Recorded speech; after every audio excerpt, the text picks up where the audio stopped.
Baik, terima kasih. Pemirsa, kita akan lanjutkan lagi untuk menjawab pertanyaan berikut akan disampaikan oleh Ibu Erianti yang akan dijawab oleh Kiai Romli. Silakan, Bunda.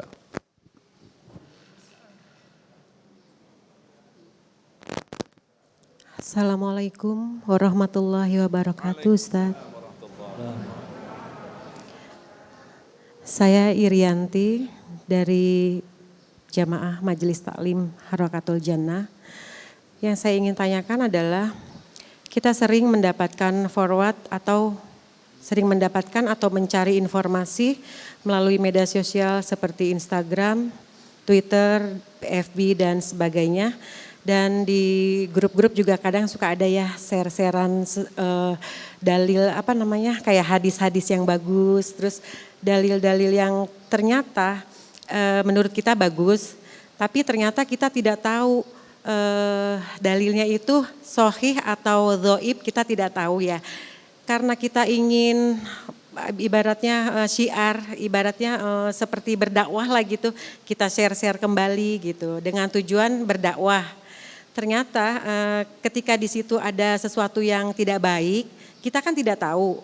Dan itu gimana menurut Pak Ustadz, itu hoax atau tidak, dan bagaimana cara menanggapinya, kita itu berdosa atau tidak ketika kita sudah menyebar gitu. Siap, ke Bunda. grup. Terima kasih Pak Ustadz. Assalamualaikum warahmatullahi wabarakatuh. Memang mengerikan sekali, ini ada istilah dosa jariah nantinya. Silakan Kiai, berkaitan dengan broadcasting yang ada di WhatsApp kita.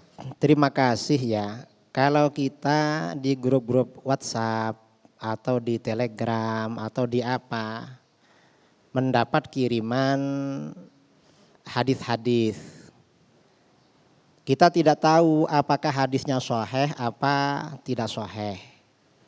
Karena kita merasa tertarik lalu kita sebarkan seperti kebiasaan ibu-ibu menyebarkan yang dia suka. Maka bagaimana? Kalau hadis itu selama hadis itu bukan hadis palsu, itu disebarkan tidak apa-apa. Dan biasanya hadis itu kan ada hadis sahih, ada hadis hasan, ada hadis dhaif. Hadis dhaif itu boleh disebarkan. Hadis dhaif itu boleh. Mengapa? Karena hadis dhaif ini oleh para ulama masih dipakai. Dipakai terutama dalam motivasi dan nasihat. Dalam motivasi, nasihat-nasihat, hadis dhaif itu dipakai.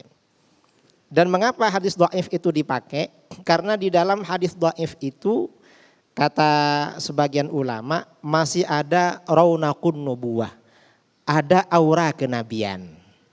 Bahwa sumbernya dari Nabi itu masih ada auranya. Makanya hadis dhaif itu bagus disebarkan. Terutama yang biasanya isinya tentang nasihat-nasihat. Atau hadis-hadis tentang akhir zaman. Yang dhaif-dhaif itu banyak, secara sanad itu memang dhaif, tapi disebarkan karena dalam perjalanan waktu ternyata isinya sahih. Mengapa sahih? Riwayatnya dhaif tapi beritanya benar-benar terjadi.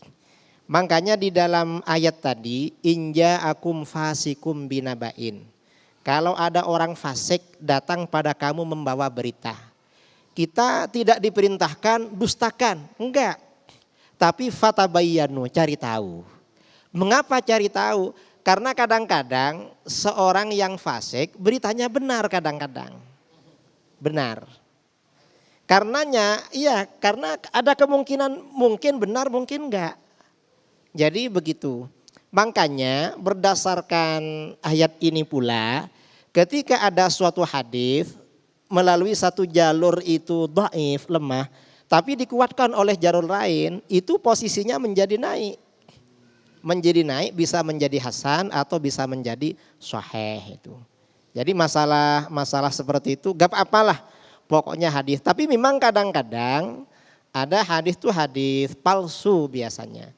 Nah kalau yang palsu itu gak boleh disebarkan. Palsu yang bohong atau dusta itu gak boleh. Baik itu dari Rasulullah SAW atau dari siapapun itu. itu gak boleh. Saya kira seperti itu. Nah Ustadz Said Kutub mungkin bisa menambahkan, kita kan memang memiliki semangat untuk bisa beramal. Salah satunya adalah melalui broadcast dan sebagainya. Lantas kalau kita hadapi sebagai orang yang awam, khususnya ibu-ibu yang tadi broadcast forward begitu, apakah kita harus minta klarifikasi terlebih dahulu kepada ahli hadis atau bagaimana begitu? Ya, jadi dalam menuntut ilmu, kata Imam Ali, ala lan tananal ilma illa bisittatin, 6 hal. Dalam menuntut ilmu Bu ya, ada zakain, kecerdasan kita bangun, kecerdasan intelektual, emosional, spiritual dan sebagainya. Kemudian hirsin, ada kesungguhan dalam belajar. Ibu mau belajar dunia, akhirat, yang jelas mengantarkan kita semakin takut kepada Allah Subhanahu wa taala. Innama yakhsyallaha min ibadihil ulama. Kemudian wastibarin, ada kesabaran. Dalam belajar itu harus adanya kesabaran. Jangan hari ini belajar, besok udah nguasain. Hari ini ta'aruf, besok nikah, besoknya lagi cerai lagi ya. Harus proses penuh dengan kesabaran dan sebagainya. Dalam belajar juga kayak gitu. Kemudian ada lagi, makanya anak santri kita luar biasa. Selanjutnya adalah wa irsyadi ustadzin, harus ada pembimbingnya, harus ada gurunya, jangan belajar sendiri. Nanti sesatologi ya, sesat kita, jauh daripada Allah, salah memahami, apalagi memahami Quran dan Sunnah, nanti khawatir. Makanya ada pembinaan, ada guru-guru kita, tanya silahkan lebih paham. Terus tingkatkan amal soleh kita, tingkatkan ilmuwan kita. Kemudian watuli zamanin, waktunya lama ya, kita pelajari ini betul atau enggak dan sebagainya, ada pembimbingnya. Kemudian kalaupun kita ada perselisihan saja, kembalikan lagi kepada Quran dan Sunnah. Ya ayyuhalladzina amanu atiullah wa atiur rasul wa ulil amri minkum fa in tanaza'tum fi syai'in faruddu ilallah war rasul in kuntum tu'minuna billahi wal yaumil akhir dzalika khairu wa ahsanu ta'wila. Balik lagi kepada Quran dan Sunnah. Benar gak nih yang kita pelajari, yang kita pahami dan sebagainya. Bisa jadi benar, bisa jadi salah. Dan kita harus ada pembimbingnya. Jangan belajar sendiri supaya kita tidak sesat dan salah. Baik, terima kasih Kiai Haji Idrus Romli, Ustadz Said Kutub yang telah memberikan nasihat dalam kesempatan kali ini. Mudah-mudahan akan memberikan manfaat bagi kita semua. Tetaplah bersama kami, Damai Indonesiaku.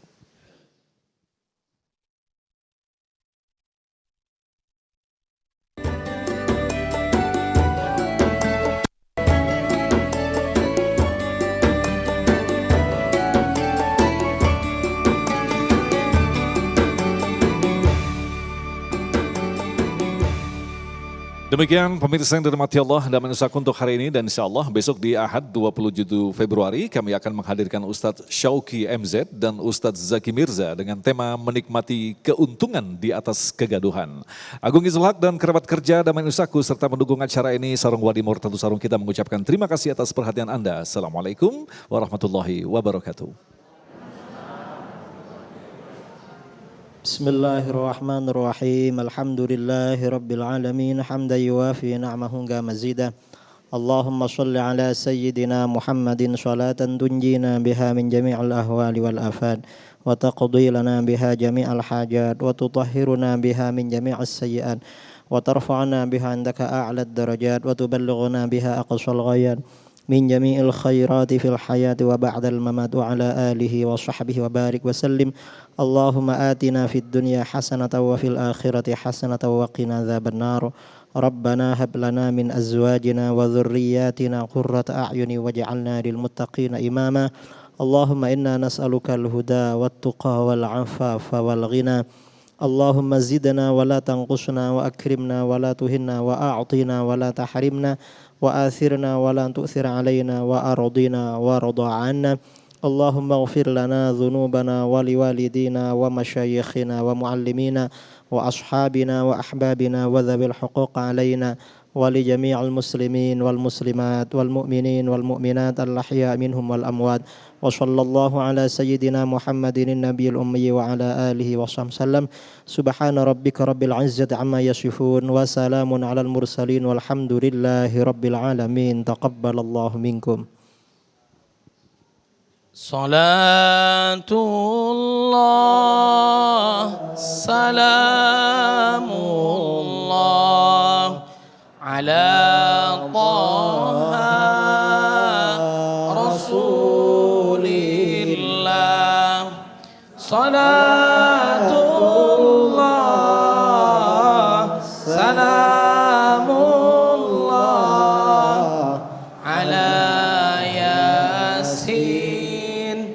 habibillah. Salatullah salamullah